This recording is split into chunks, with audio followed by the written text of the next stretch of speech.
विरह के प्रेमी प्रिय श्रोता बंधुओं, मैं छविलाल पाल, भीटी, अंबेडकर नगर, उत्तर प्रदेश, आपके बीच भक्त पूरनमल का भक्ति प्रसंग भेज रहा हूं। लेखक हैं हमारे परम पूज्य परम गुरुदेव श्री माधव राम यादव। श्यामचरित मानस महाकाव्य के रचनाकार भी हैं।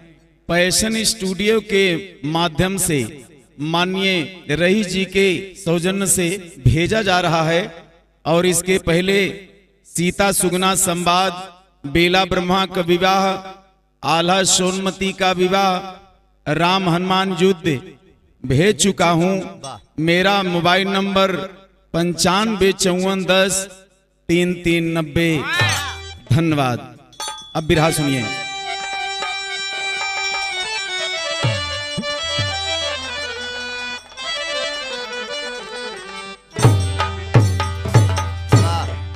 जय जय जग जननी जगदम्बा, महफिल बीचे धरूं कदम्बा, माता कहवा किहू बेलम्बा, अम्बा पार लगावा परी भंवर में ना।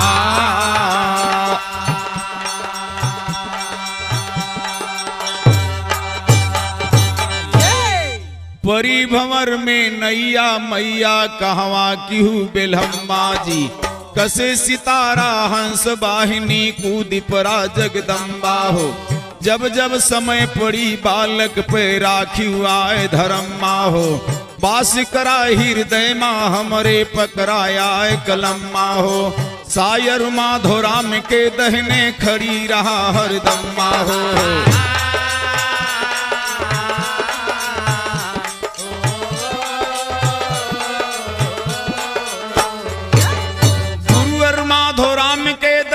खड़ी रहा हरदम्मा हो।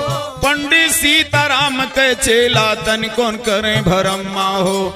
लिखे निराला ज्ञान छान मौजा बन मई मकम्मा हो। उत्तर पावर हंस आए लहरे बिजली के खंभा हो। दक्षिण सीता कुंड ताल में खिलता कमल यगम्मा हो।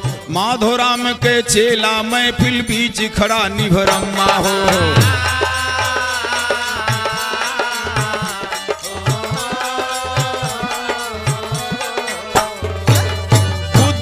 हृदय माँ हमरे प्रगट हो जाए अम्बा हो।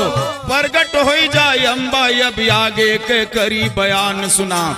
हाल कही पंजाब देश के पंचोधई के ध्यान सुना। शंखपति पंजाब देश के भूप दया निधान सुना। जेकर रानी अम्बा दे हैं रूपशील गुण खान सुना।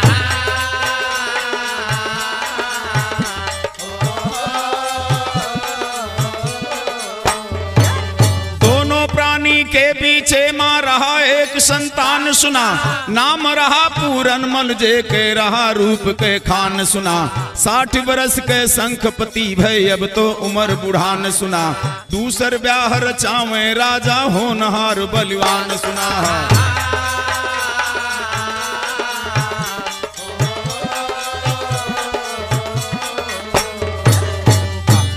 ए भैया, पंजाब देश के राजा शंखपति कि उम्र 60 साल बा और देखा 16 साल के रानी से ब्याह करता है। धनुष बाण चलावे में बड़ा निपुण रहे भैया। धनुष के बल से देखा राजा शंखपति रानी फुलंदे का जीत लेता है। तो देखा दोनों जन के ब्याह होत बा कैसे भैया। लटका में कहना है,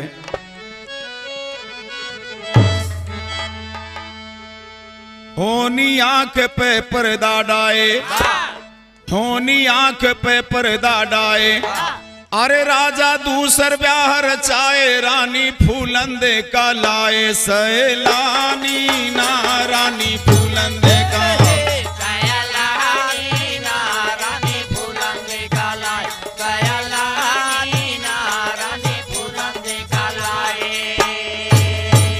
पाकी गए मुड़े के बाल, अरे दिल में सोचे ना महिपाल, रानी 16 साल के चढ़ी जवानी ना, रानी 16 साल जवानी ना, रानी 16 साल के चढ़ी जवानी ना, रानी 16 साल के चढ़ी जवानी ना, रानी 16 साल के चढ़ी जवानी ना, रानी 16 साल के चढ़ी जवानी ना, रानी 16 साल के चढ़ी।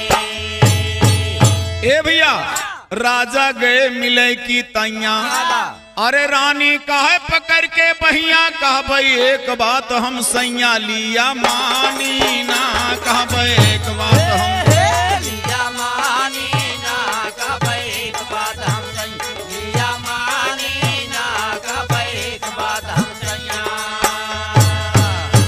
जब फुलंदे रानी भैया आई राजा के घर में, एक औरत को देख करके फुलंदे रानी घबराएगी। कहे से कि मामला है सवतिया झार वाला फंसत था। ए भैया तो राजा शंखपति से देखा फुलंदे रानी रात में का कहा थी, राजन माना मोर सलाह, अरे घर में है सवत कई डाह, टेढ़ी कई की चले निगाह, दुख समानी ना, टेढ़ी कई के चले है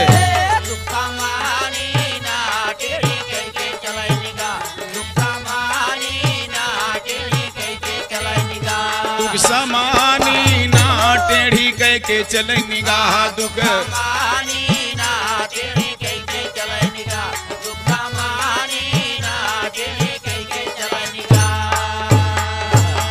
सवतिया देखी देखी के जरे, हमसे रातों दिन वहाँ झगड़े, कबले सव सव से सपरे जिंदगानी ना, कबले सव सव से जिंदगानी ना, कबले सव सव से सब जिंदगानी ना, कबले सव सव से सपरे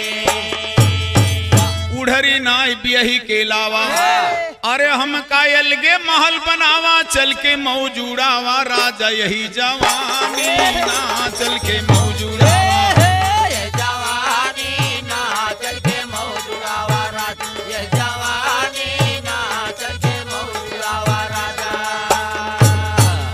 बहुत तरह से भैया समझाए बुझाए के फुलंदे रानी राजा शंखपति के अपने बस में कह लेते हैं।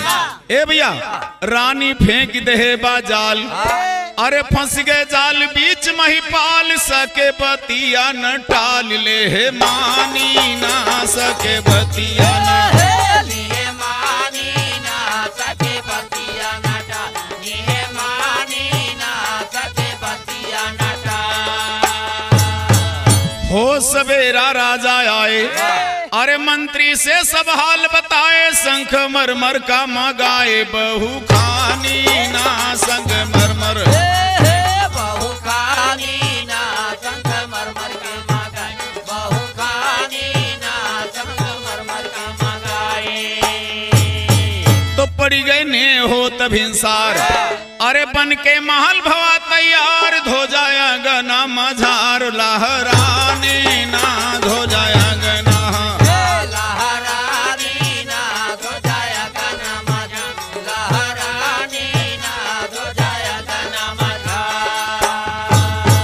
सारा काम भवा जपूर, अरे राजा भय खुशी में चूर, गए रानी के हजूर, बरदानी ना गए रानी के हजूर, बरदानी ना गए रानी के हजूर बर वरदानी ना गए रानी के हजूर, वरदानी ना गए रानी के हजूर। राजा कहाँ हुआ तैयार, अरे महल बनाबा नक्शेदार, चल के अब करा बाहर दिल जानी ना, चल के अब करा दिला जानी ना, चल के अब करा बाहर, दिला जानी ना, चल के अब करा बाहर, दिल जानी ना, चल के अब करा बाहर दिल जानी ना, चल के अब करा बाहर, दिला जानी ना, चल के अब करा बाहर। बढ़िया महल बनवाए के अलगंटे बाबूजी। देखा फुलंदे रानी से राजा आए के बताएं, कहें चला तोहरे लिए महल अलगे बनवाए दहन। कहना है बन के महल तैयार भवाई, अब चल के करा बहार, सुना सुन के बतिया महाराज के रानी भय तैयार, सुना पहुंची जाए के महल के अंदर फूलंदे सुकुमार, घूम घूम देखे महलो मायाई नई बहार, सुना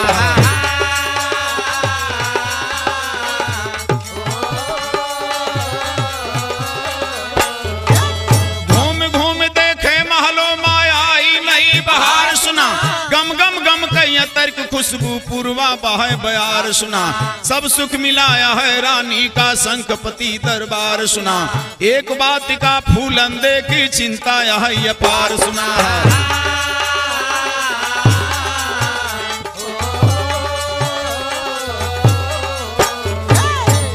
ए भैया शंखपति भय 60 साल के रानी अब कुमार, अम्बा पार लगावा परी भंवर में ना,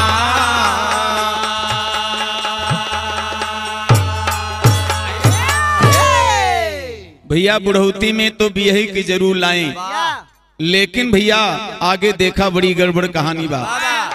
ए भैया जोड़ा तो बहुत बढ़िया लाग गया, राजा 60 साल के रानी 16 साल के, तो दोनों जने के देखा बीतत कैसे बा। बुढ़वा बलम उठे ना दर से, रानी चढ़ी जवानी तर से, भीजे अंग अंग रस बरसे, कर से मूड़ पकड़ के फूलंदे पछीता,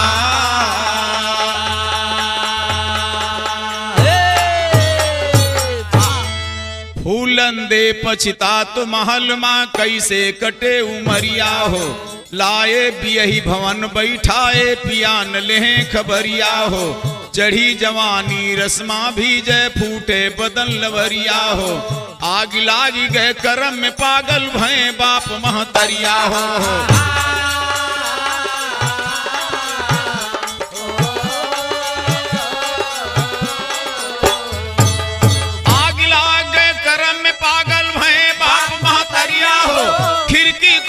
बैठ निहारे सारी रात कंवरिया हो, पड़ी सेज पे दहिया तोड़े पिया के लखे डगरिया हो, कबों भूल माँ चला जाए तो कहाँ रे पकड़ कमरिया हो, आग लाग रानी के तन माँ यंग यंग फुटे लवरिया हो।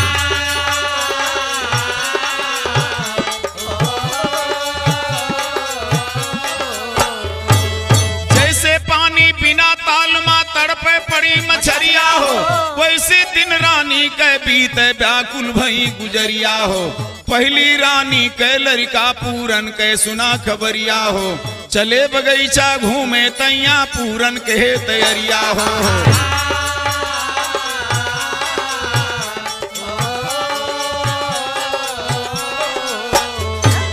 बैठे घोड़े पे पूरन मल पहुंच गए फुलवरिया हो, गेंदा गुलाब बेला चंपा गमक रहे चहुवरिया हो, बैठी अंटा पे फूलंदे लखे बाग की वरिया हो, पड़ी अचानक महारानी के पूरन मल पे नजरिया हो, देख सुरतिया पूरन मल के पागल भई गुजरिया हो।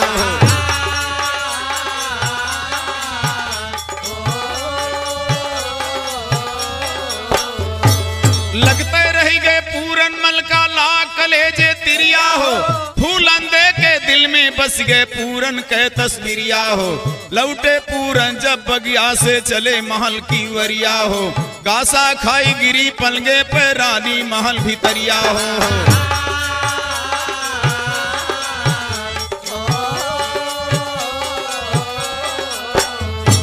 खोली झरोखा उठ उठता के कहवा गया संवरिया हो। शायर माधो राम लिखे भैयन के ताबे। एक दिन संजोग के बाद देखा पूरनमल बगीचा में बाबूजी टहले गए हैं और संजोग से अपने अंटा पर से फुलंदे रानी देखत रहे। और जब पूरनमल का देखी भैया तो मोहित हो गई। एकरे पहले पूरनमल का ना देखे रही, जब अपने अंटा पर से देखी तो पूरनमल पे मोहित हो गई। और जब पूरन बगिया से अपने अंटा पे यानी घर चले आए तो देखा फुलंदे रानी व्याकुल हो गई। तो कैसे गावत है भैया? आए हरे राम महल के भीतरा, हेरे राम महल के भीतरा व्याकुल हो गई माया नवा महल के भीतरा।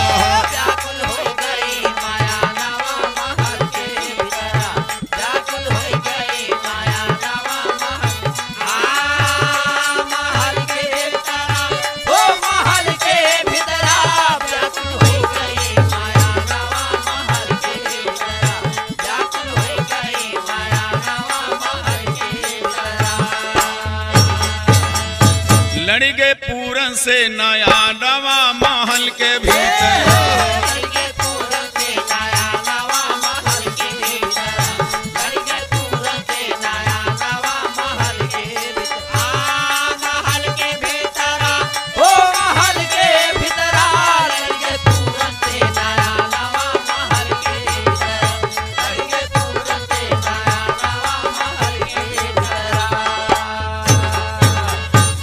देखी बगिया माँ पूरन का फूलंदे महारानी, मोहित भय बेटवा के ऊपर। अरे रानी भाई दीवानी धानी सोच अपने मानवा महल के भीतर।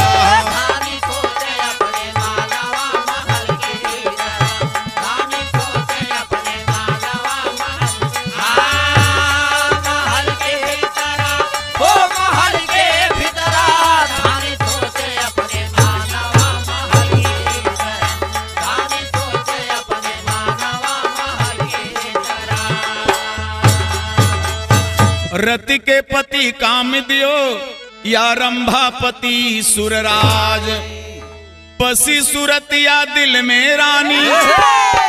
अरे छोड़ी लाज लिहाज आज डोला बाई मानवा महल के भीतरा।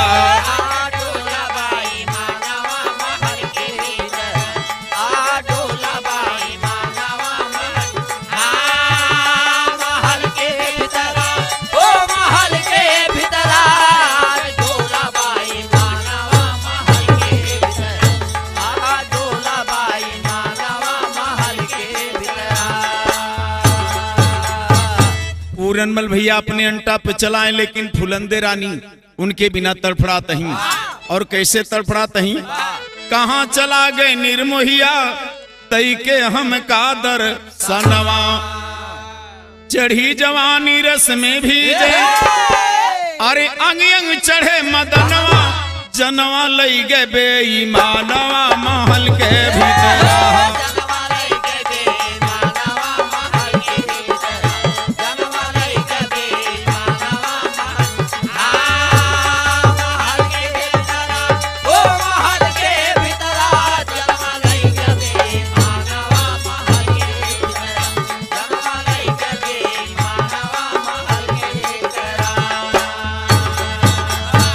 गिरी पछाड़ा खाई किरानी कहाँ गया निर्मोहिया, चढ़ी जवानी मद के माही। हरे ताको तोहरी रहिया मुरहा देवे कब दर्शाना महल के भीतर।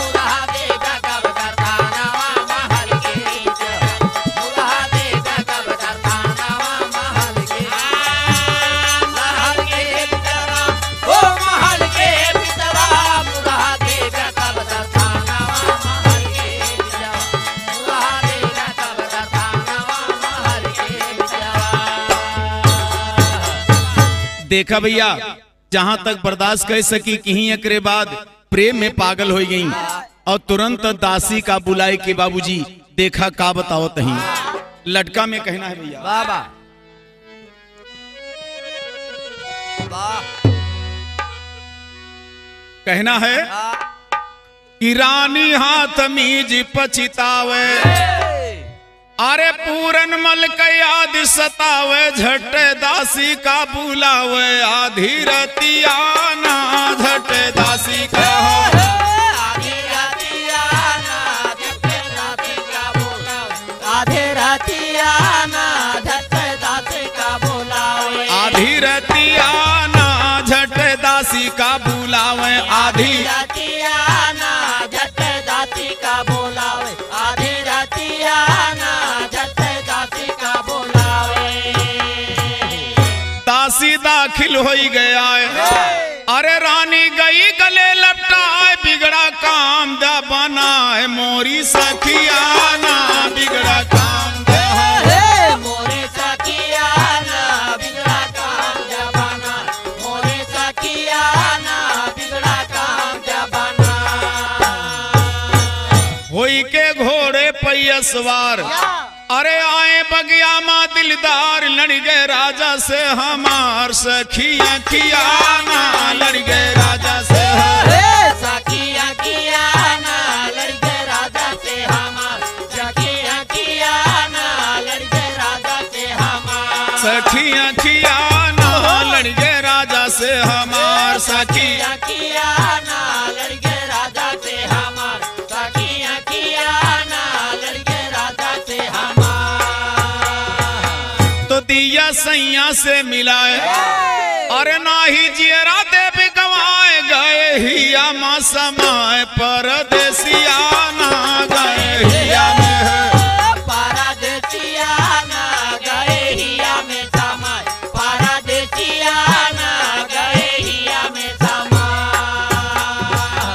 देखा भैया बतावत हैं कि कैसे उनके सकल सूरत रही, जुल्मी बालम कै नयनवा, अरे चमके चेहरे पे ना गिनवा, दोनों अठवा जैसे या मावा के फाटिया ना, दोनों अठवा जैसे फागिया ना दोनों अठवा जैसे अमावा, फागिया ना दोनों अठवा जैसे अमावा के। झलक दिखाई गए निर्मोहिया, अरे बैठी यही निहारत रहिया, लागे मोहिया मैं निहारो, जब से बगिया माँ लागे मोहिया में जब से बगिया ना लगे मोहिया मैं निहारो, जब से बगिया ना लगे मोहिया मैं निहारो। इस सब बात सुन के भैया दासी तो समझ गए, दासी समझत बा कि पूरनमल के अलावा और क्यों ना रहा, ये तो मामला बड़ा गड़बड़ होत बा। तो दासी समझावत बा भैया, दासी कहे सुना सरकार, अरे रहे वे पूरनमल सरदार, सगे बेटा वा तो हार, लागे सखिया ना सगे बेटा वा लागे सखिया ना सगे बेटा वा तो हार, लागे सखिया ना सगे बेटा वा तो हार। कहे रे महारानी का बताई तो बड़ा गड़बड़ बा, जे के तू बात करत यहाँ, जे पे तू लोभान यहाँ, वे तो तोहार बेटवा लागे, तोहरे सबत के लड़का रानी, अरे जकरे ऊपर भयू दीवानी, बाटू बेटे पहलू भानी, मारी मातिया ना बाटू बेटे पे मारी मातिया ना बाटू बेटे पहलो भाई, मारी मातिया ना बाटू बेटे पहलो भाई। तो साहित्य पूरन का बेलमैबू, अरे नर को माना ठिकान पैबू, रानी कूली के कटाई लेबू न किया ना रानी, लेबू ना किया ना रानी फूल के काटा, लेबू ना किया ना रानी फूल के काटा लेबू। कहीं महारानी का बताई हुए, तोहरे सवत के लड़का जेकर नाम पूरनमल बा, वही पूरनमल रहे तोहार बेटवा लागे, यश नेत न बिगाड़ा। लेकिन कहना है कि तोहरे ना ही शरम योहानी, अरे बाटू बेटे पे दीवानी, लागे आग यही जवानी, पड़े छकिया ना लागे आग यही, पड़े चकिया ना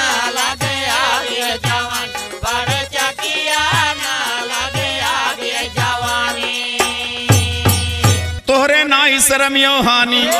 अरे बाटू बेटे पे दीवानी लाग आग यही जवानी पड़े चकियाना। तो रानी कहाँ न पढ़ा पुराण। अरे सवद के लड़का पिया समान हमरे दिल में समान ब्यासूरतिया हमरे दिल में है।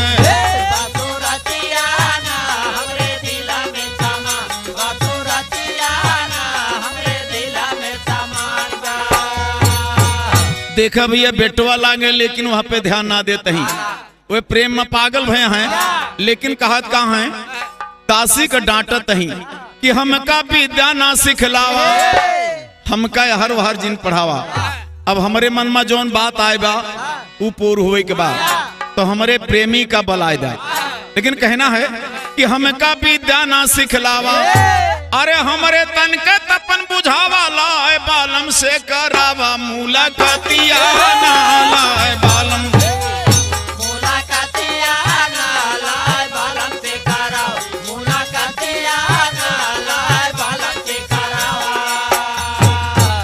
तो सोवत मोर जवानी जाग।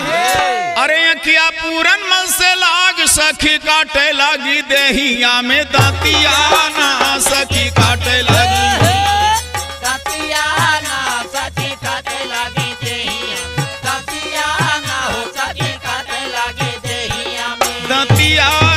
सखी काटे लगी देहिया में।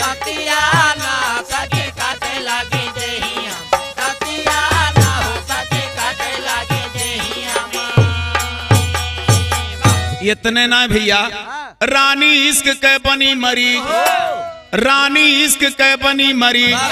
अरे चीन है ना बेटवा भतीज जवानी ऐसी चीज भूल गई जतिया ना जवानी ऐसे चीज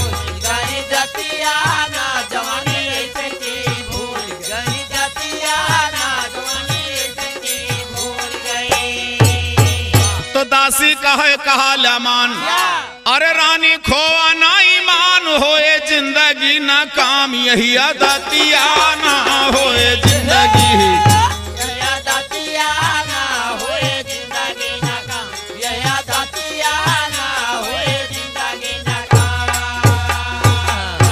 दासी तो नीक समझावत बिया भैया।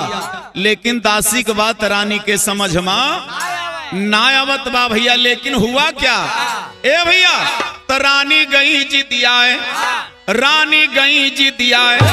अरे पूरन मन से द्या मिलाए नाही तो दे भाई देवाई भोरे फांसिया ना नाही तो दे भोरे फांसिया ना नाही तो दे देवाई भोरे फांसिया ना नाही तो दे देवा। अब देखें फुलंदे रानी दासी के बिगड़ गई। अगर न पूरमल का बलाय देबू तो हम हो सवेर तुम्हें फांसी दिवाई दे। तो खाल खींच भूसा भरवैबे। अरे नंगी महलों बीच न चैबे राजा से करैबे तो होरी सतिया ना राजा से करबे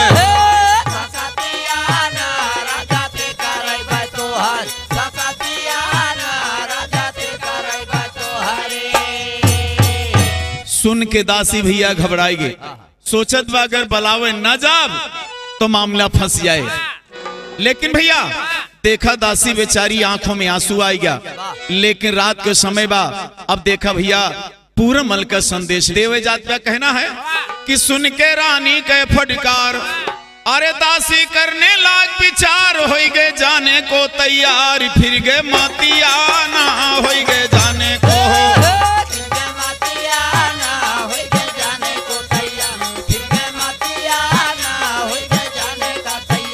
फिर गए मतिया ना हो गए जाने को तैयार फिर गए मतिया ना हो गए जाने को तैयार फिर गए मतिया ना हो गए जाने को तैयार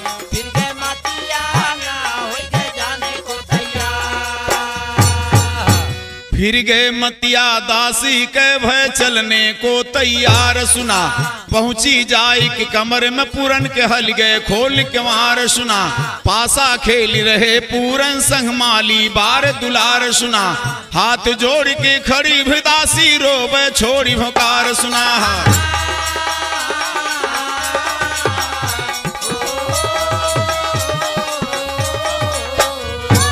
रो रो बतिया कहाँ लगी है पूरन मल सरदार सुना, तुम्हें बुलाए रही महलो माँ मौसी आज तोहार सुना, नाय उम्मीद यह है बचने का रानी पड़ी बीमार सुना, चल के देख दिखाई अवा फिर काह करें करतार सुना।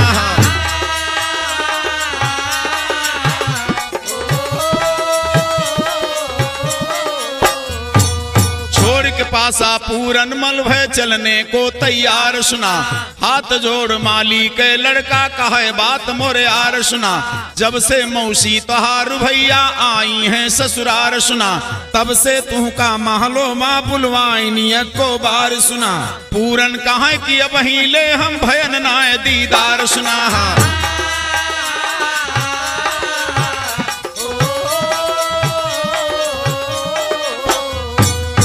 बोला माली के लड़का माना राय हमार सुना, नाय बुलाई महाराज का चिंता ही है अपार, रात समय 10 बजत हैं भैया कुछ करा विचार कर से, मूड पकड़ के फूलन दे पछीता,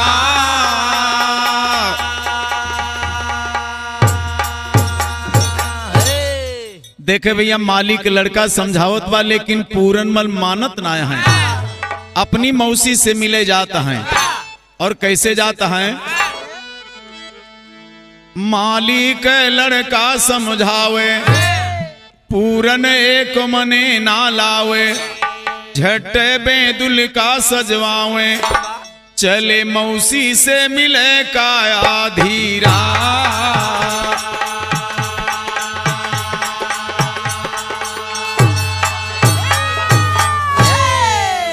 आधी रात चला मिलने घोड़ा को तुरंत सजाया है, फेंटा कटार पूरन बांधे घोड़ केड़ लगाया है, यहरी हाल सुना रानी के बढ़िया ठाट बनाया है, तो सक तकिया पलंगे पे फुलवन से सेज बिछाया है, नंगी तस्वीर या रानी महलों बीचे टंगवाया है,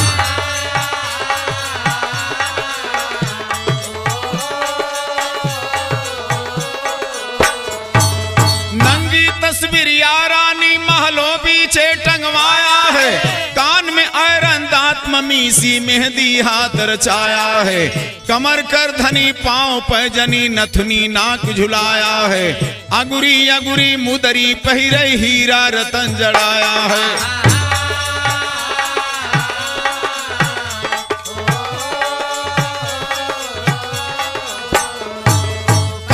चूड़ी जड़ा नगीना सीना शराब छलकाया है, नैनन कजरा ढरा सांच में गले हार लटकाया है, एक तो चढ़ी जवानी दूसरे चुन चुन रंग बनाया है, आधे अंग के कसे बिलामज खुला अंग दर्शाया है,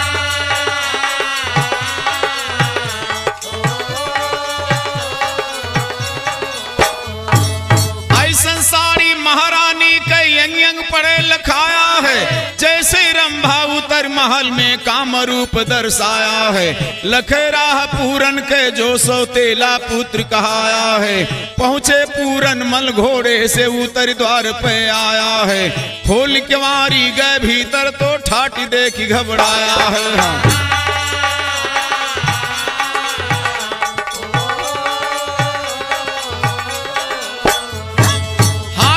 पूरन पूछे क्यों मौसी हमें बुलाया है, तू तो रही बीमार पड़ी यह दासी ने बतलाया है, बड़े ठाट से बैठी यहाँ महलों को खूब सजाया है, रात समय 10 बजत यहाँ क्या कारण समझना, पूरनमल सुने कि मौसी हमारी बीमार यहाँ है, चल के देख आई भैया, लेकिन जब उनके कमरा में पहुंचत हैं तो उनके ठाट बाट देख के भैया पूरनमल घबराएंगे, अपने मौसी से कहा था मौसी का बात बा तबीयत ठीक बा कि ना, दासी बताइस कि तू बीमार पड़ी यहाँ, तो भैया इतना बतिया सुनते फुलंदे रानी देखा कैसे बोलत नहीं हो, और इतना शौक श्रृंगार के हैं भैया, तो लटका में कहना है, हंसी के कहें फुलंदे रानी अरे तू का सौंप दे हैं जिंदगानी लूटा मौज करा मनमानिया कवारी ना लूटा मौज करा मनमानी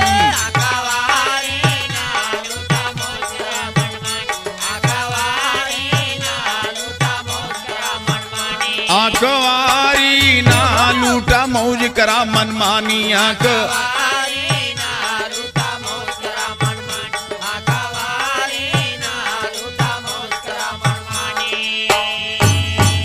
मौसी हमें कहा ना जवान उनके बीमारी भैया जब पूरमल के देखी तो दूर होगी का कहते हैं कि मौसी हमें कहा ना जवान अरे हंस के कहा हमें दिल जान जियरा तू पे कुर्बान ला निहारी ना जियरा तू पे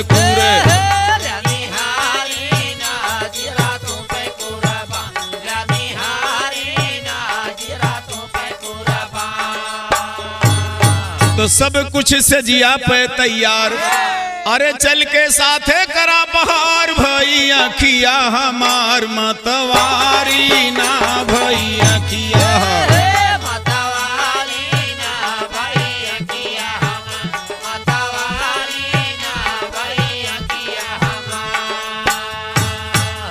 कहीं बीमार तो जरूर रहे लेकिन जब तुम्हें पाई गए तो सारी बीमारी दूर हो गई भई अखिया हमार मतवारी ना ए भैया जब पूरन मल ई बात सुनत है भैया तो घबराई गे ए पूरन कहां लगे फटकार पूरन मल भैया बिगड़ गए अपने मौसी के डांटे लागी पूरन कहे लगे फटकार अरे सुन लेते पागल मकार लागो बेटावा तो हार महतारी ना लागो बेटावा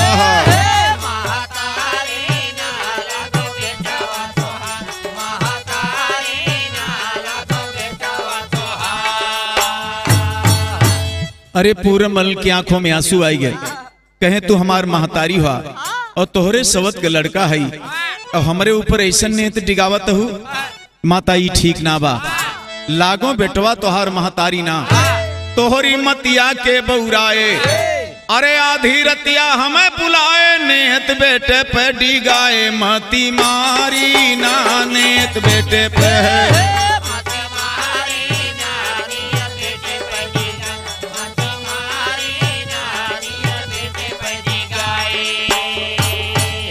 नर को माना मिले ठिकाना अरे बेटवा भतीज तू पहचाना माता मोर कहनवा माना ला बिचारी ना माता मोर कहनवा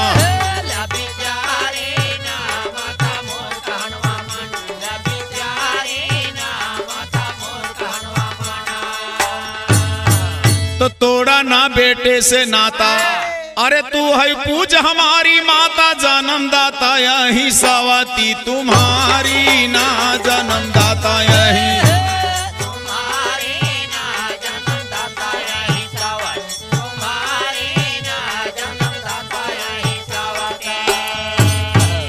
पूरनमल भैया बहुत तरह समझावत हैं अपने मौसी का लेकिन उनके मौसी मानत ना है फिर का करते हैं भैया रानी फूलंदे फिर बोली रानी फूलंदे फिर बोली अरे लागत यह कलेजे गोली फाटे चोली कारा दूर दिगदारी ना फाटे चोली कारा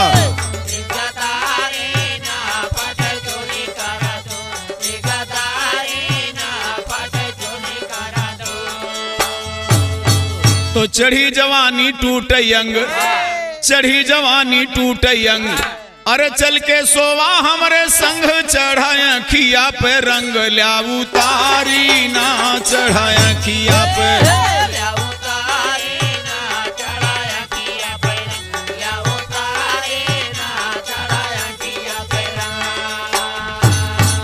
ए भैया चला जवानी के रचाखा अरे हमसे वेद पुराण न भाखा मन के मन ही में राखा बनिया नारी ना मन के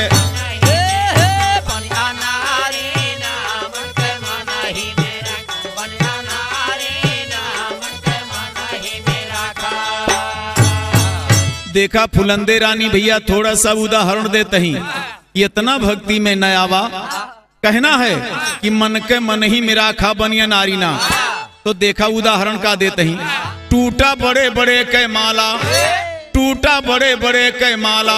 अरे आसन देवराज कै हाला, काम के बस में डमरू वाला त्रिपुरारी ना, काम के बस में।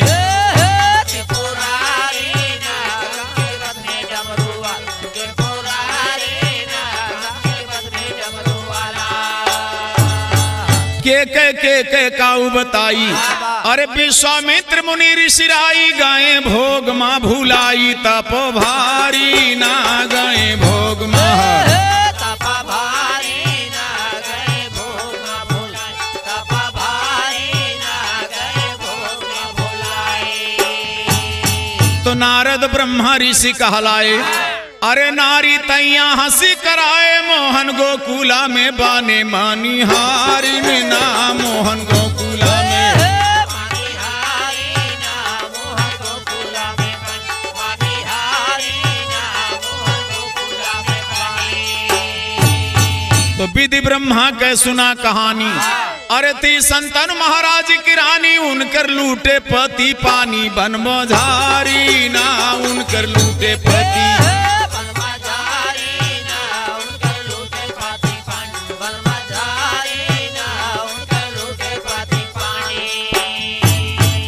बहुत समझावत हैं भैया कि बड़े बड़े ऋषि महात्मा परेशान हैं, सब देवी देवता हम परेशान हैं, तो तुहार कौन औकात बा। लेकिन पूरन मल कहत है, माई सुना हम ये न करब, पूरन कहे पकड़ के मात, अरे भो करब ना तोहरे साथ, जोड़ी हाथ दिया माह से निकारी ना, जोड़ी हाथ दिया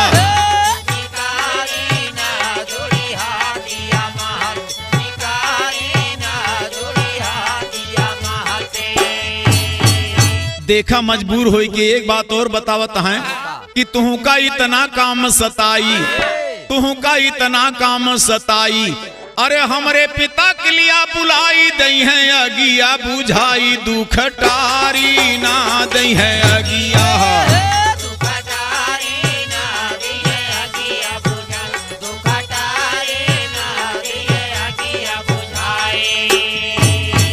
लेकिन ना मानत ही, रानी जबरन पकड़ कलाई, अरे पूरन मन से गए लपटाई, जाए पलगे पे गिराई, बरियारी ना जाए पलगे पे है,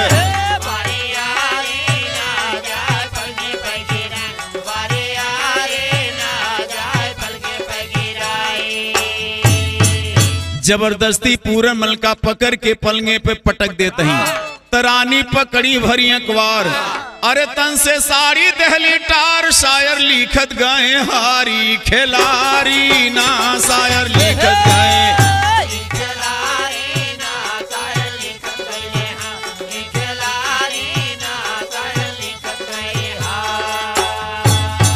तो पूरन झटका दई के भागे, पूरन एकदम सनपात के बाबूजी और तुरंत झटक पटक के भागत हैं। तो पूरन झटका दई के भागे, अरे जाई कंवरवा खोलई लागे, रानी आए खड़ी भय आगे, मानो मारी ना, रानी आए खड़ी भय,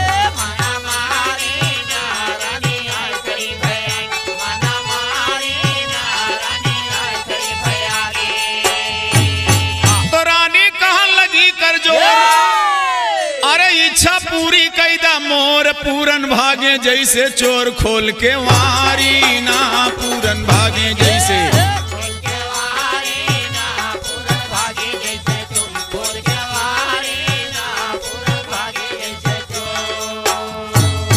तो पूरन खोले जब क्यार, अरे रानी पकड़ी भरी अखबार, ली फेटायो कटार का उतारी ना, ली फेटायो हो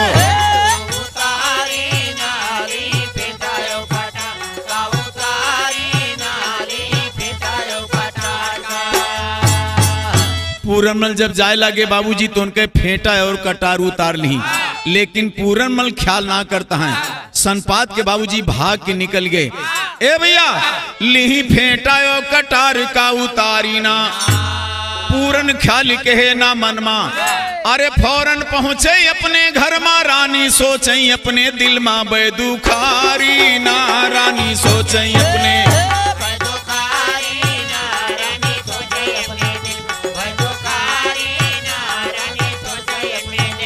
भय दुखारी ना रानी सोचे अपने दिल में भय।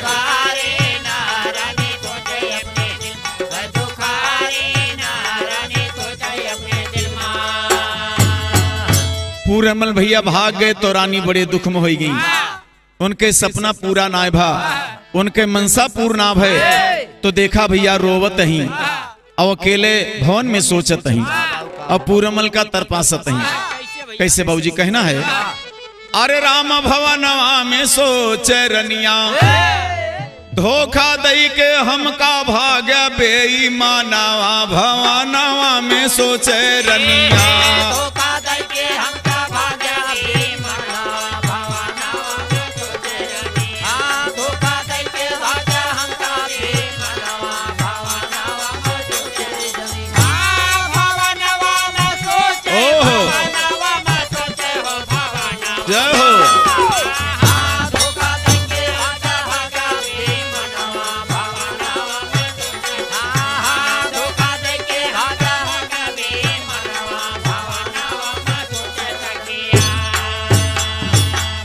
देखा भैया कैसे पछतात ही के का सौंपी चढ़ी जवानी अंग अंग काम सतावे। अरे कैसे तपन बुझाई दिल का, अरे बुढ़वा से जना गावे पड़ा पलंग पे कीर्तनियों पुराना भवाना में सोचे रनिया।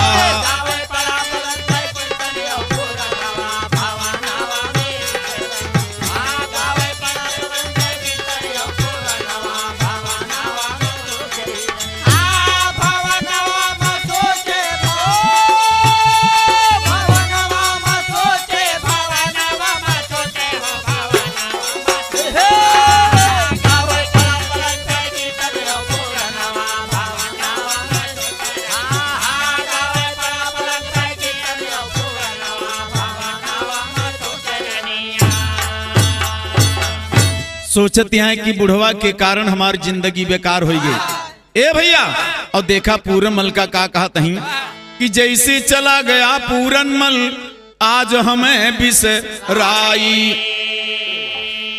अरे वैसे भोर हो तुका फांसी पे देव झुलाई दे गवाही दासी की है कुकरमा भवाना में सोचे रनिया।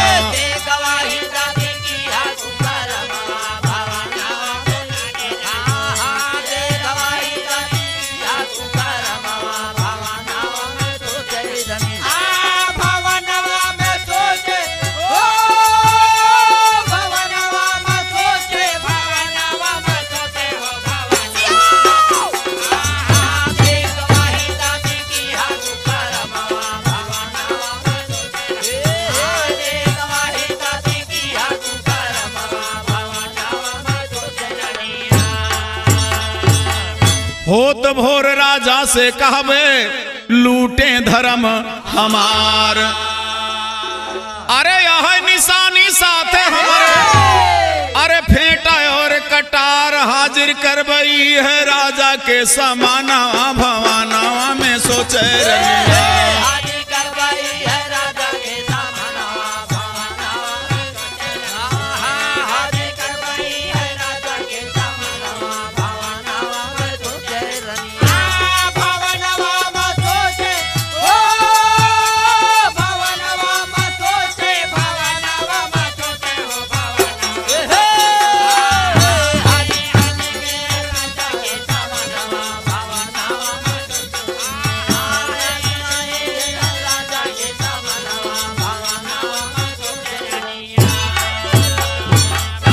देखा भैया बड़ी गलान भय और रात के समय बाद तुरंत दासी का बुलावत ही और दासी का बुलाए के समझावत ही। तुरंत बुलाए कहे दासी से फूलन दे समझाई। भोर होत राजा का लावा, अरे तू दे दिया गवाही कहिदा जबरन लूटे पूरनमली माना भवाना में सोचे रनिया।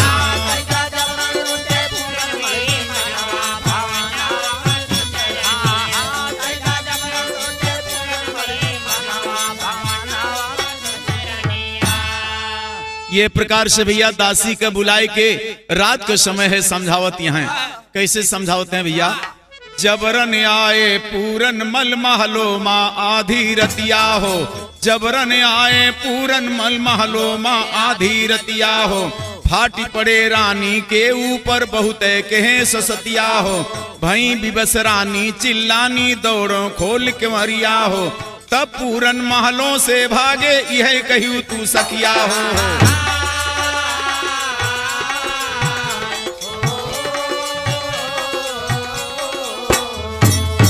पूरन महलों से भागे यह कहू तू सखिया हो, मुँह मागाई नाम देवियो भूलब नाइल कतिया हो, यतनों पे जो पियानो मन है दूसर बाहिक मतिया हो, फेंटा कटार छोड़े बाटे पूरन मलिय रतिया हो, यही किस्म से फूलन दे दासी से करती बतिया हो।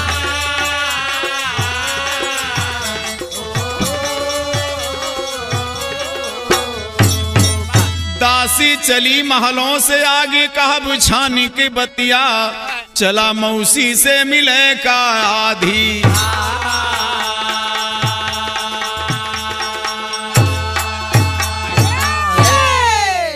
भैया देखा रात के समय पूरन सनपात के अपने कमरा में पहुंचे, लेकिन हरी त्रिया चरित्र रच दी भैया। त्रिया चरित्रम दइयो न जानम, ये फुलंदे रानी बाबूजी दासी का जबरदस्ती भेजती हैं। अब दासी संदेश लेके जाती बा महाराज शंखपति के पास और कहना है,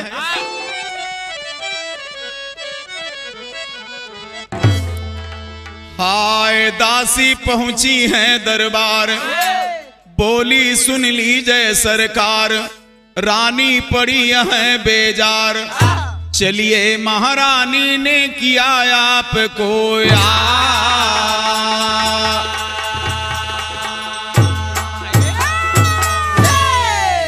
किया आपको याद, चला महलों में रानी बुलवाई, तुरंत उठे दरबार से राजा चिंता अपार गए छाई, बैठे घोड़ पे शंखपति सोझे महलों का ताकाई, गए फुलंदे के अंटा पे दासी फाटक खुलवाई, खोल के मारी गए भीतर तब देख दशा गए घबराई। हाँ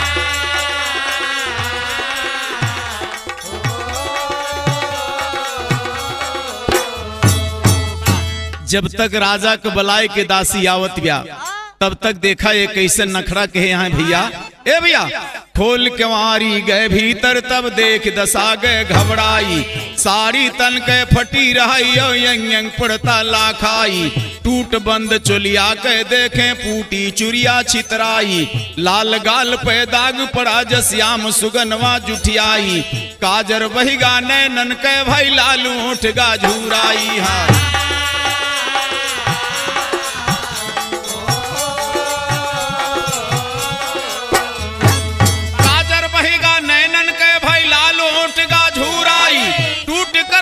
कानक बाला नथुनी नो गड़ा भाई, दशा खराब है रानी के गोर बदन कारी छाई, राजा पूछे महारानी से कहां से गई आफत आई, जल्दी हाल बतावा रानी के कर काल गवाई।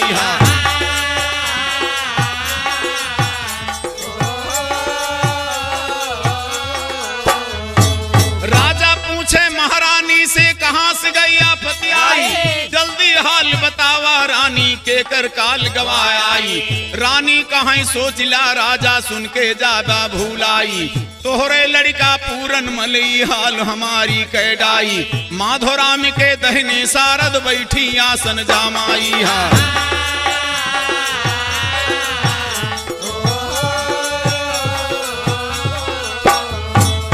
पाल छबिलाल सभा में गावे सबसे शीस झुकाई, राजा संगपति भैया जब पहुंचता है तो उनके ये बाबूजी सिंगार बिखरा बा, आंखों में आंसू बा, साड़ी फटी बा, काजल बहावा, इतना नखरा बनाए हैं भैया की का बताई। अब जब राजा पहुंचे तो देख के घबराई गए, तो पूछत हैं कि तोहारी दुर्दशा के की, तो फुलंदे रानी रो रो के बाबूजी बतावत हैं और का बताओते कारवा दुनिया।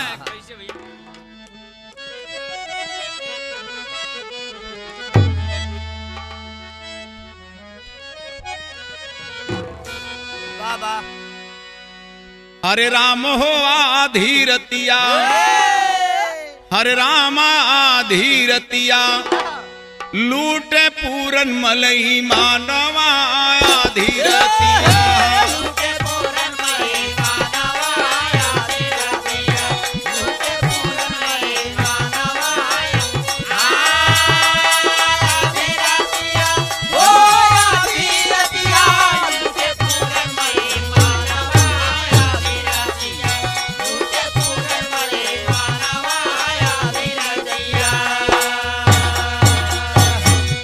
पूरन मली मनवा आधी रतिया और तोड़े चोली के बंधानवा आधी रतिया।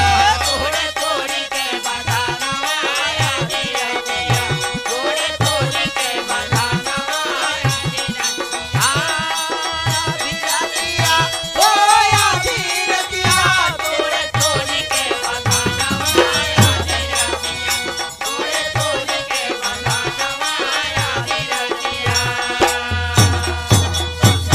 देखा भैया कैसे सफाई देती हैं कि हमार गलती कोनो ना बा। आधी रात की समय में बालम सोई रहो सजरिया, वही समय में पूरन आए, अरे हली गए खोल क्यों डरिया लागी ना सजानवा आधी रतिया।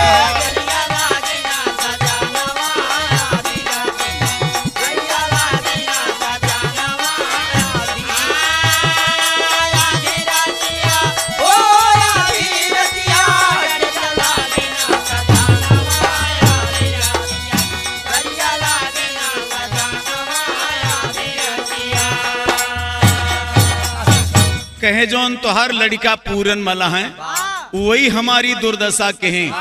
इतने ना सुना, हाथ लगाई दे सीने पर पूरन मल बेखट के, हमें दबाई ले कोरवा मां, अरे पकड़ कमरिया झटके पटके माझरे या गानवा आधी रतिया।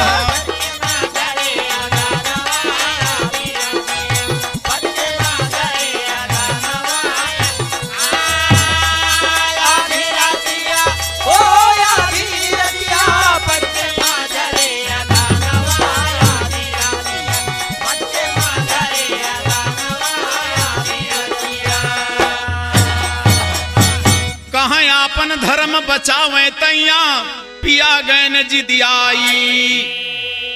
ये तो बात सही है कहा तही, चाहे वह सोच ला चाहे यह सोच ला।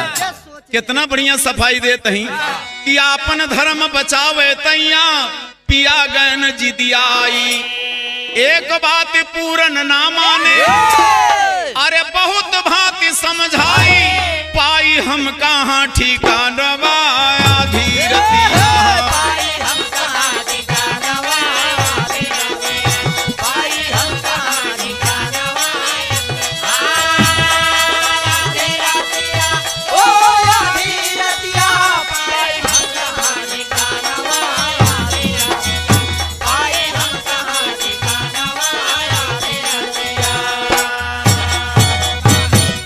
अपनी तैया ब्याही किलाया मगिया भरा से धुरवा, ऐसन कपूत जन्म ले दोहरे, अरे सीखे यहाँ सहुरवा, खाए महुरवा दे जानवा आधी रतिया।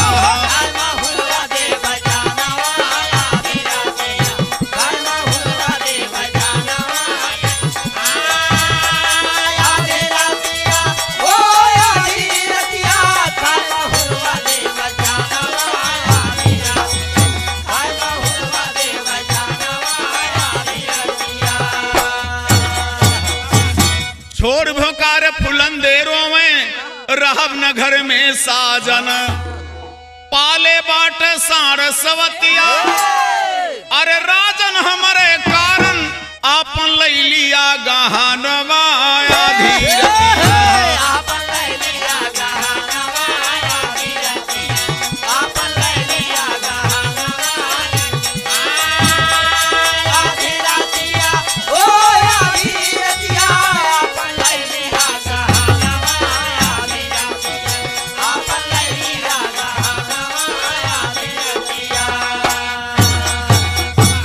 जौन सिंगार बचा रहा भैया वो कुल फेंक फांक के कहा तो अब हम तोहरे घर में ना रहा और हम जाते ही हमें नैहरे पहुंचा जा।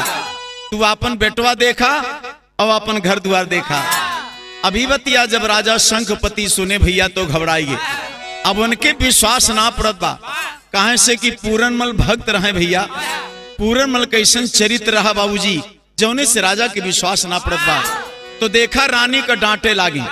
उनकी जान को हो सकत गलत बोलत हुए, बोलत तो गलते हैं भैया, लेकिन राजा का कहता है अरे सुनी सुनी बतिया महारानी के, अरे सुनी सुनी बतिया महारानी के, अरे राजा गए घबराए कहे रानी बनायू न खरवा ना, अरे रानी बनायू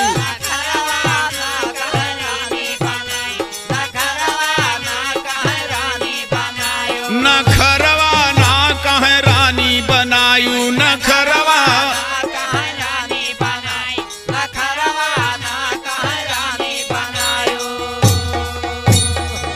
अरे नियत बिगाड़ दिए पूरन रानी, हर बरसे सरग से पत्थरवा ना रानी बरसे, पत्थरवा ना रानी बरसे सरग, पत्थरवा ना रानी बरसे सरग से, पत्थरवा ना रानी बरसे सरग से पत्थरवा। रानी बरसे सरग, पत्थरवा ना रानी बरसे सरग से। राजा कहे महारानी तू गलत बोलत यहाँ, पूरनमल हमार बेटा भक्त बेटा है, ऐसन गलती कबहू न करे। अब अगर नीयत खराब करे तो स्वर्ग से पाथर गिरे लागे। अरे पूरब से सूरज उदय हुए पश्चिम, अरे पूरन करे ने ऐसे कसूरवा ना रानी पूरन करे ना,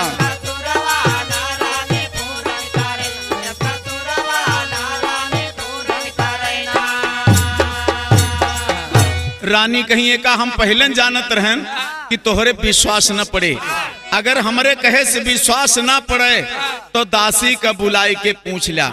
अरे रानी कहे पूछा दासी से राजन, अरे देखी तोहरे पूत कैसा हुरवा ना, देखी तोहरे पूत के है,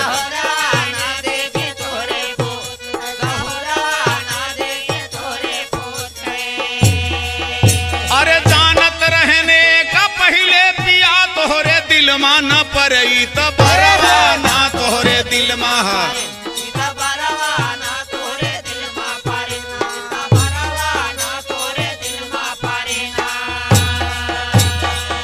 अरे सजिया से हम का उठाया कुवरिया में, अरे सजिया से हम का उठाया कुवरिया में, अरे लाई पड़ के मझरे या गानवा ना राजन लाई पड़ के,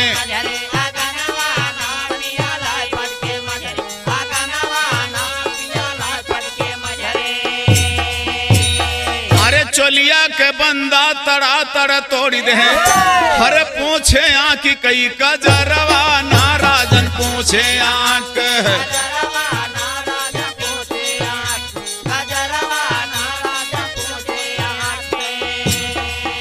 अरे जौनी समय दासी पहुंची पिया पूरन भागे छोड़ हथियारवा ना पूरन भागे,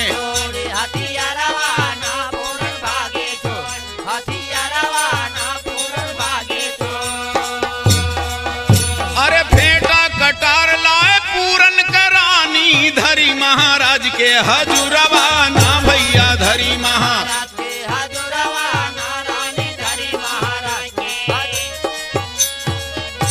ए भैया वह जौन भाग गए रहे रात में फेंटा कटार छूट गया रहा, रानी जबरदस्ती छोड़ ले रही, वह लाए के पूरनमल के निशानी बाबूजी राजा के सामने धरत ही। ए भैया अरे फेंटा कटार जब पूरन के देखे, अरे हिला महाराज के कर जवाना भैया हिला महाराज के है,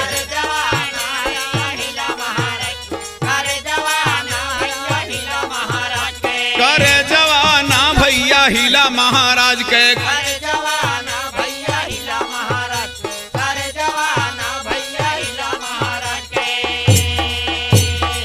अरे परिगा यकीन महाराजों के दिल में, हरे आई रहा पूरन भीतरवा ना भैया आई रहा पूरन,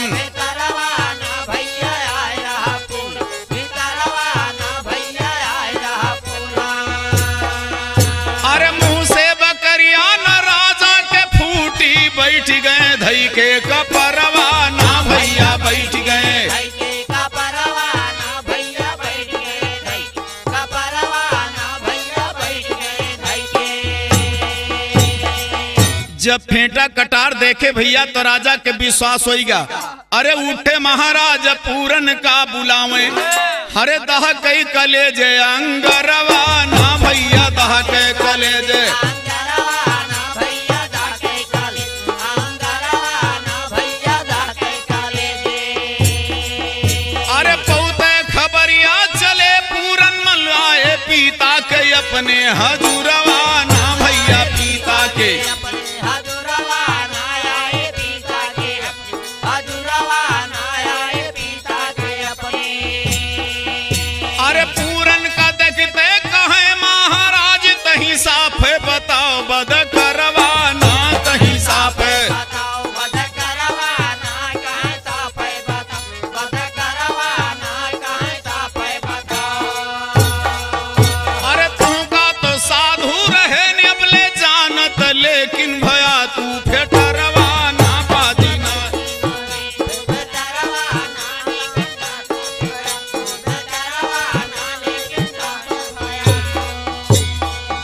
अरे माता का रिश्ता तोड़ दिया पाजी आई रहा बन के भतरवाना पाजी आई रहा।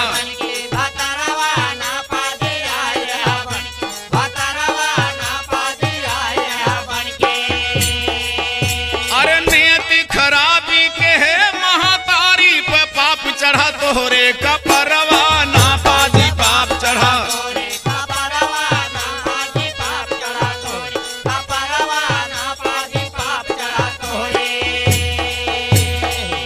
जब राजा डांटे लागे पूरन मन से पूछे लागे तो देखा पूरन मन रोवत है। अब रोए रोए कहत है कि हमार कोनो गलती। अरे पूरन कहे पिता हुआ ना नाराज, हरे करा कुछ अपने दिल माँ बिचारवा ना करा कुछ अपने।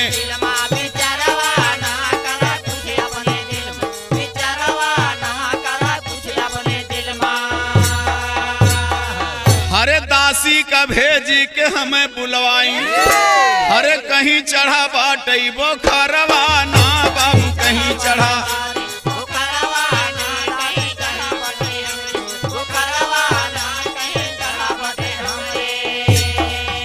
अरे मौसी बुलावतियां हैं महलो माँ कैयावा चल के दीदरवाना राम कैयावा।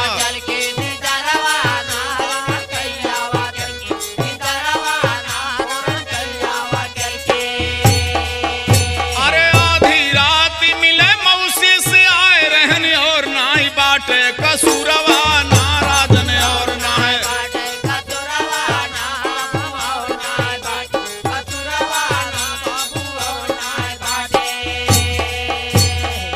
रोवत हैं अपन बतावत हैं परेशानी कि आधी रात के समय में मौसी से मिले जरूर आए रहन, लेकिन दासी के द्वारा हमें खबर दे के बुलवाई कहीं बुखार चढ़ावा बीमारी हैं। तो आधी रात मौसी से मिले आए रहन, देखे आए रहन और आगे हमार कोनो कसूर। रानी बगल में रहे बाबूजी डांट ली। अरे रानी कहे पूरन झूठवा जो बोली ब्या, अरे रानी कहे पूरन झूठवा जो बोली ब्या। अरे खींच लिया जिभिया बहरवा ना पाजी खींच लिया जिभिया।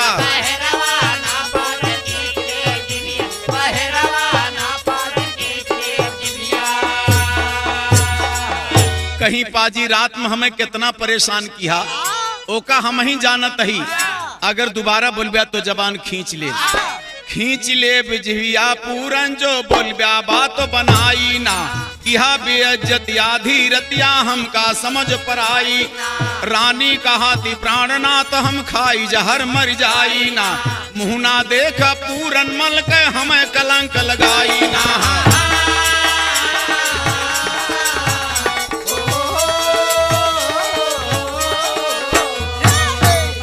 कहीं जहर खाए के मर जाब राजन, लेकिन है पापी की आज से मुंह न देखा। ए भैया शंखपति दरबार में पहुंचे हुकुम देहे फरमाई ना, फांसी होए पूरन मल का राजा देहे सुनाई ना, रोवे पूरन मल महलो माँ विधना गए टढ़ाई ना, क्यों सहारा ना दुनिया माँ के मोर दिए गवाही ना।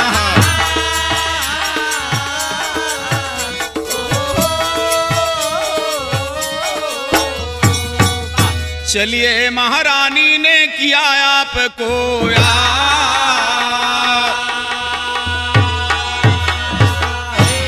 शंखपति दरबार में पहुंचे बाबूजी, हुक्म दे दे कि पूरनमल का फांसी होए। अब पूरनमल बाबूजी रोवत हैं, क्यों आगे पीछे सहारा दे वाला ना बा, न तो क्यों गवाही दे वाला बा। तो कहना है कि पूरन रोवे छोड़ी भोकार, दुश्मन बन गए पिता हमार, मौसी बोई दी अंगार, जाई कहां सुनाई हम दिल की फरियाद।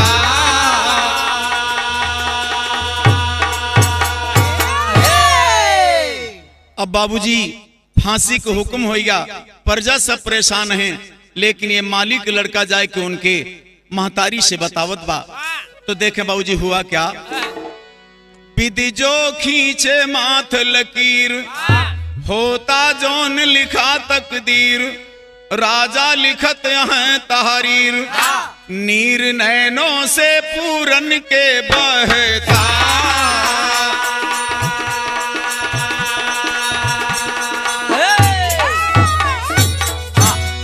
बह नीर नैनों से पूरन रोवे पीट पीट मथवा, कसा बदन जंजीर में बाटे बंधाया है दोनों हथवा। अरे विधाता कवन भूल भा कौन जन्म के रहा पपवा, दुश्मन बन गए पिता हमारे अब के कहता की असवाह।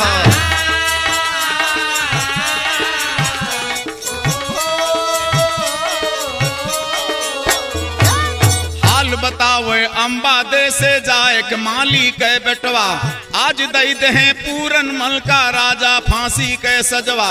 सुनते पागल भय अम्बा दे दौड़ी पीटत के मथवा, पहुंची है दरबार में रानी शंखपति जी के अगवा। मुचकी मार की रोवे रानी कहे जोड़ी दोनों हथवा।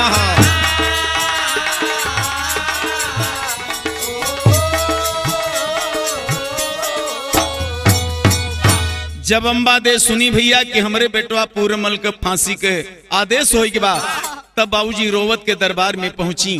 राजा शंखपति के सामने देखा रोवत हई और अपने बेटवा के क्षमा मांगत हई, लेकिन लटका धुन में कैसे बाबूजी,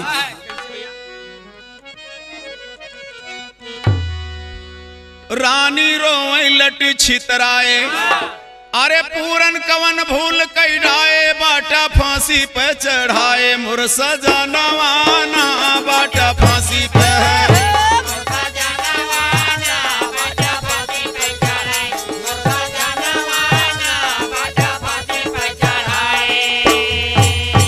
तो पूरन कवन भूल कई डारे। अरे बोला बोला पिया हमारे जी अब हम क्या करे सहारे, बिन लाला नवाना जी अब हम क्या करे है।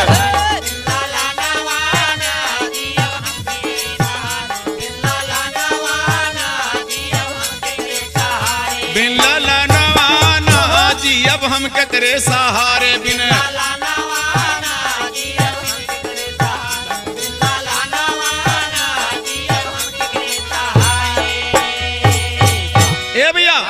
अम्बा दे रानी रो रो के राजा शंखपति के चरणों में गिर के भीख मांगत ही कि जी अब हम क्या करे सहारे, बिन ललनवाना।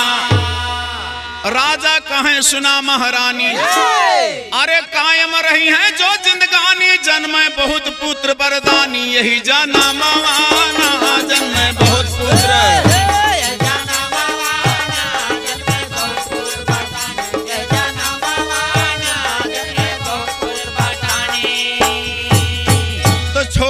पूरन का आज अरे लूटिस फूलन दे कैलाज की हिस्दागी कुल के ताज, बेसरा मवाना की हिस्दागी कुल के।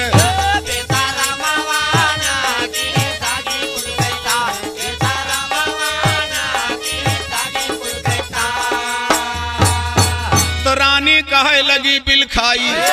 अरे मागो भी की कोछ फैलाई पिया दिया लौटाई मोर सुगानवाना पिया दिया।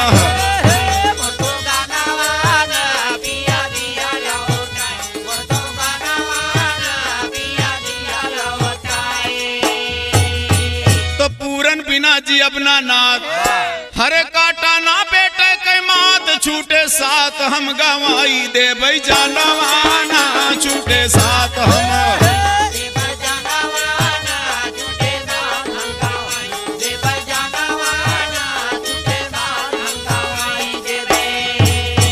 बहुत चिरौरी करत हैं भैया लेकिन राजन मानत ना है। तो राजा कहे करब इंसाफ अरे करबे ना पूरन का माफ तू है साफ बताई कैलिया यकीनवाना तू है साफ बताई।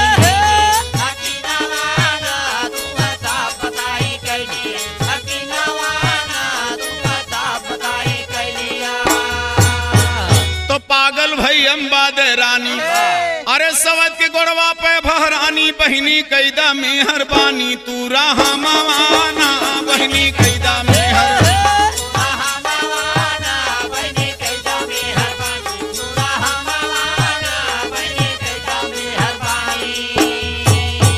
जाए की फुलंदे रानी के चरण में गिर के अम्बा दे रानी रोवत ही कहे बहिनी कैदा मेहरबानी तू रहमवाना बहिनी ना छोड़ा नैन पुतरिया। अरे मर जा तड़प तड़प महतरिया मारा बरू कटरिया हमारे गरदनवाना मारा बरू कटरिया।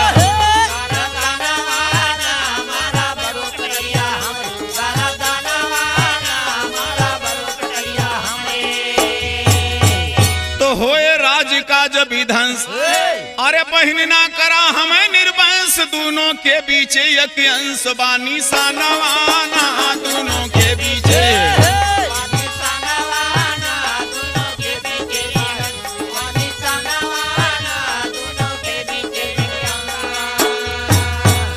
कहीं दोनों जने के बीच में एक निशान बा अगर बेटवा हमार खत्म हो जाए तो जान ले एकदम विध्वंस हो जाए। बहिनी माफ कह दा लेकिन फुलंदे के भैया तनिको रहम ना आवत बा। ए भैया अम्बा दे रानी का डांटत ही का कहत ही कहे फुलंदे सुना सवतिया कहे फुलंदे सुना सवतिया। अरे इनका देख जलती बा छतिया बिना दवाए फसिया ना करबई भोजनवाना बिना दवाए फसिया।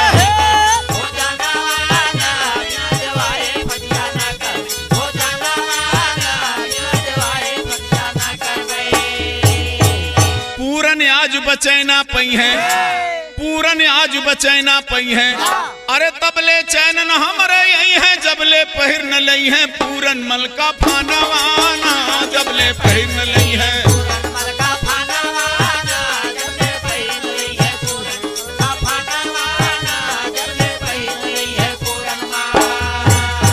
तो पूरन कहे सुना महतारी पाप ना दया धर्म विसारी भई तैयारी निकलो पिजड़े से सुगानवाना भई तैयारी निकलो।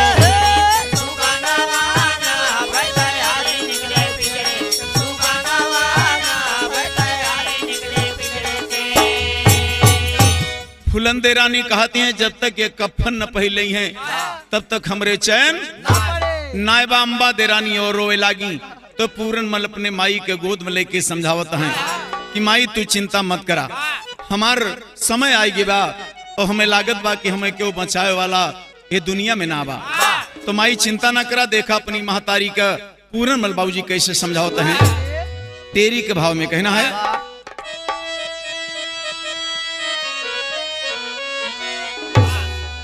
हरे राम नगरिया में क्यों ना अपना पूरन कहे लगे ना रोवा महतरिया नगरिया में क्यों ना अपना।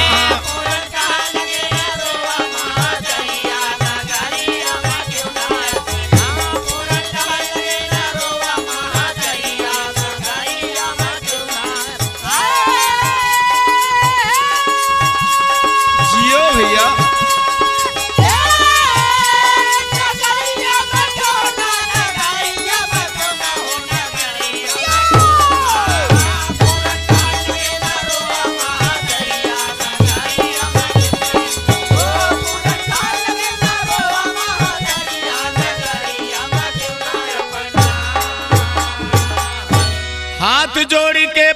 बोले क्यों तू नीर बहाए, कजासी सपे नाचे हमरे क्यों बचाई ना पाए। जाए एक रोज सब तज के महल अटरिया, नगरिया में क्यों ना अपना।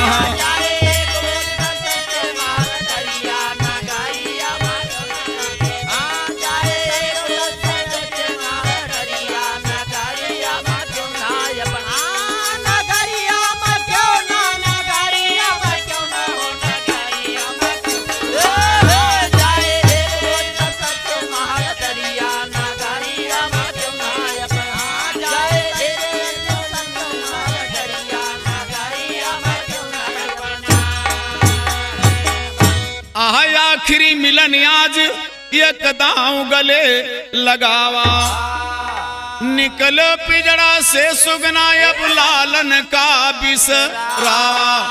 माता के मेटे जो लिखाया है तकदीरिया, नगरिया में क्यों ना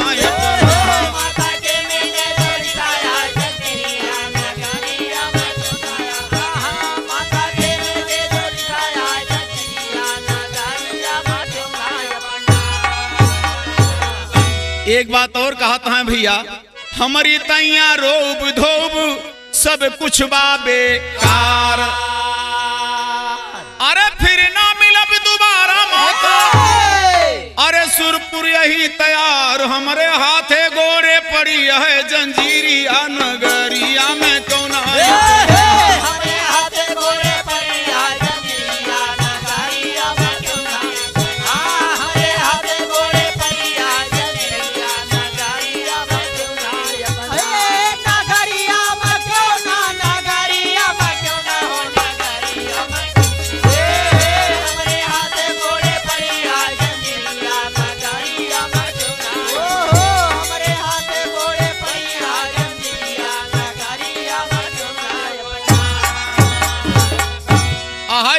अफसोस माई है कि मूड़े लाग कलंक। आहा ये कि अफसोस है माँ कि मूड़े लाग कलंक, लेकिन हम निर्दोष यही माँ, हरे यही से यही निसंग।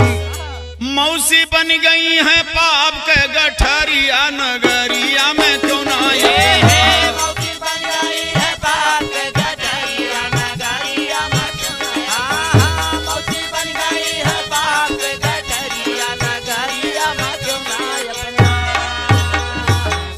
ए भैया अपने माई के समझावत हैं कि माई चिंता तो जरूर बा, लेकिन एक खुशी बा कि हम निर्दोष ही। कलंक हमारे ऊपर भले लाग, लेकिन हम निर्दोष ही। ए भैया भई बेहोश अंबादे रानी किरी पछाड़ा खाए, राजा बोले पूरन का फांसी पर दिया झूलाए। फेंका लाश जाए कुआं की भीतरिया, नगरिया में क्यों ना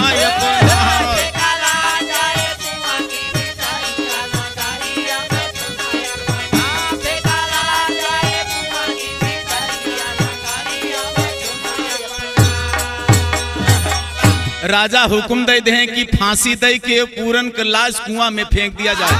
लेकिन बाबूजी पूरन इतनी बात जब सुने तो देखा रोवे लागी, तो अपने पिता से का कहता है, देखा भैया जेके फांसी हो एक समय आवत है, उसे पूछा जाता है कि तुम्हारा आखिरी इच्छा का बा, कैसे मिले चाहता है, काव खाए चाहता है, ई भैया उसे पूछा जाता है। तो पूरन मला अपन आंतरिक इच्छा बतावत है। लड़का में का बतावत है,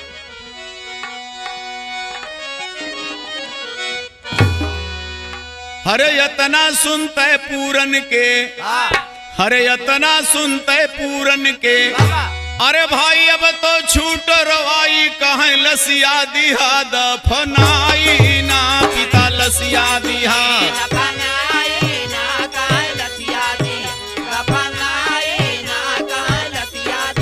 दफनाई ना, पिता लसिया दिहा दफनाई ना, पिता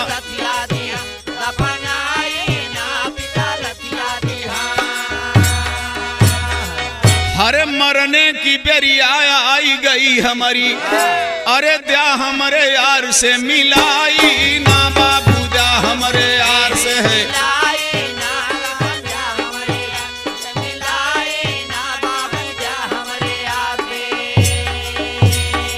हरे मालिक लड़का का दिया बुलवाए, हरे मालिक लड़का का दिया बुलवाए, ले एक दांव गले से लगाई ना, ले एक दांव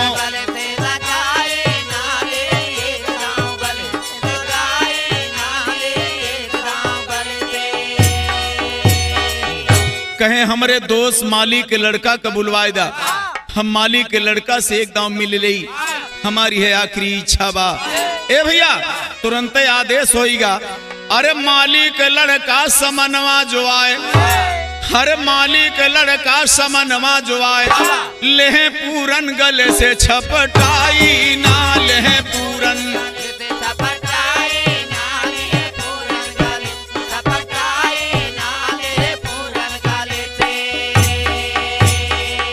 गले से छपट के भैया दोनों जने रोवे लागे। और पूरन मलका कहता है, हरे बतिया तोहार यार मानन नाय रतिया, हरे बतिया तोहार यार मानन नाय रतिया, हरे काल हमें लईगा उठाई ना भैया, काल हमें लईगा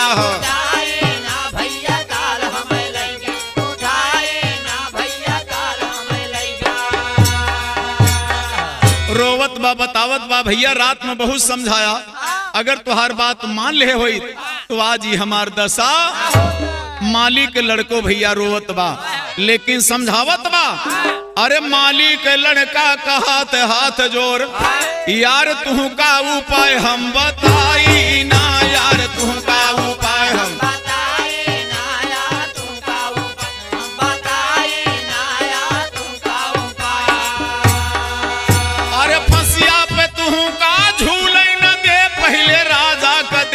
मिटाई ना, पहले राजा का मिटाई ना, पहले राजा का देव, मिटाई ना, पहले राजा का देव। अरे लइके कटार मुड़ राजा के काट लिए पीछे, चाहे मारी जाई ना भैया पीछे, मारी जाई ना भैया पीछे, चाहे मारी जाई ना भैया पीछे चाहे। अरे पूरन कहें भैया धीरज धरा, करा अभी अपने यार के विदाई ना, करा भी अपने यार विदाई ना, करा अपने यार विदाई ना, करा अपने यार। अरे नाचत यह काल मुड़वा पे हमरे, क्यों ना सके बचाई ना भैया, क्यों ना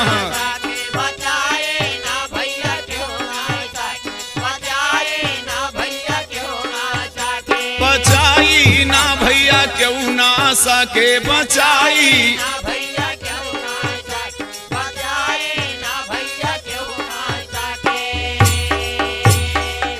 दोनों मिलते हैं भैया लेकिन पूरा मन समझाएं कि भैया हो कौनो हम हमारे गरियावे की जरूरत नहीं ना, अब हमार काल आएगा बा या हम क्यों हमें बचा न सके, भैया तू जाए अपने घरे।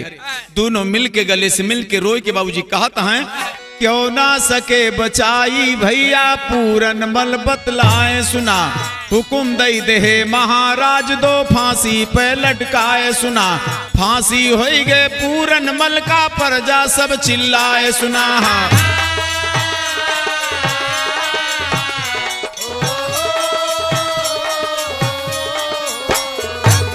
फांसी हो गए पूरन मल का प्रजा सब चिल्लाए सुना, पूरन मल कैलाश देहे या कुआना माँ फेंकवाए सुना, आंख निकार जल्ला दई देहे रानी का पहुँचाए सुना, दोनों अखिया पूलन दी है गोड़वा से लतियाए सुना।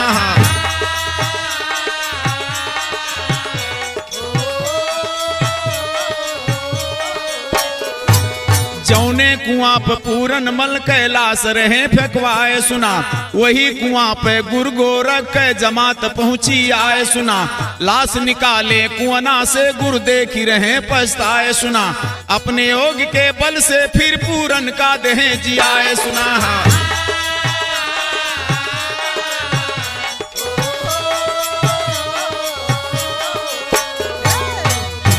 जल्ला दे भैया लाश फेंक के कुआना में जब वापस आवत हैं तो संजोग देखा वही कुआं पे गुरु गोरख के जमात पहुंच गए। एक चेला पानी भरेगा भैया, लाश देख के घबराई गया, आए के गुरु से बतावत बा तो गुरु मिल के बाबूजी जब लाश को निकाला गया तो लाश एकदम ताजी बा। अपने योग के बल से गोरख गुरु फिर पूरनमल का जिंदा कैद हैं। कहना है लाश निकाले कुआं से गुरु देख रहे पछताए सुना, अपने योग के बल से फिर पूरन का देह जियाए सुना। पहले भाग के किस्सा माधो राम लिखे अर्थाए सुना, जाओ शारदा वतन पे अपने समय पे ले बुलाए सुना।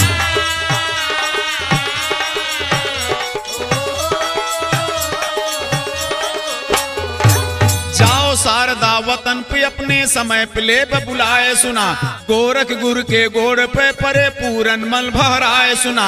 जिंदा हो गए पूरनमल गुरु गोरख भय सहाय सुना, पाल छबिलाल सभा के अंदर भी रहा रहे सुनाए सुना।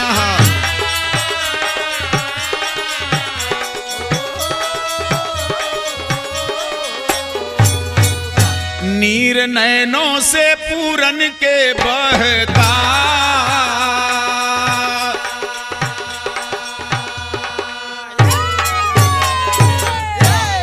गोरख गुरु भैया पूरनमल का फिर जिंदा कहते हैं, जैसे आंख रही वैसे शरीर रही, जैसे वैसे फिर हो गए।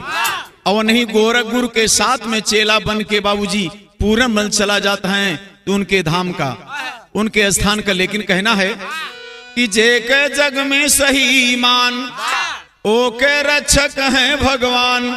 पूरन लिया गुरु से ज्ञान, रात दिन सेवा में गुरु के रहता।